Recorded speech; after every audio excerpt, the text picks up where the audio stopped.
ఆంధ్ర ఉద్యోగులకు సంబంధించి కేసీఆర్ చేసిన వ్యాఖ్యల్లో దురుద్దేశం లేదని తెరాస ఎమ్మెల్యే హరీష్ రావు వివరణ ఇచ్చారు. గత ప్రభుత్వాలు చెప్పిన రాజ్యాంగబద్దంగా జరగాల్సిన ప్రక్రియనే ఆయన ప్రస్తావించారని అన్నారు. అన్నదమ్ముల్లా విడిపోదామన్న ఆయన సూచనలకు ఎందుకు అంత ప్రాధాన్యం కలగలేదని హరీష్ ప్రశ్నించారు. సీమాంధ్రలో జరుగుతున్నది సమైక్యాంధ్ర ఉద్యమం కాదని సీమాంధ్ర ఉద్యమమేనన్నారు. ఆందోళనకారులను అదుపు చేయడంలో పోలీసులు నామమాత్రంగా వ్యవహరిస్తున్నారని హరీష్ ఆరోపించారు. ప్రజల అపోహలు తొలగించేందుకు మీడియా సహకరించాలని కోరారు. కేసీఆర్ గారు ఏమన్నారు? ఆంధ్రాలో కూడా ఖచ్చితంగా ప్రభుత్వం నడవాలి. ఇప్పుడు ఒక రాష్ట్రం ఏర్పడినప్పుడు అక్కడ కూడా ప్రభుత్వం నడవాలి కదా.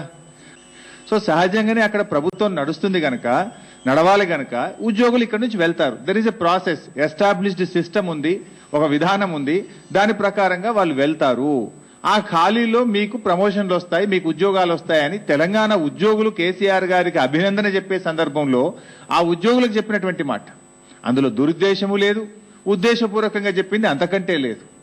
కానీ దాన్ని ఏదో అయిపోయిందని దాన్ని బురద జల్లేటువంటి కార్యక్రమము పూర్తిగా వక్రీకరించి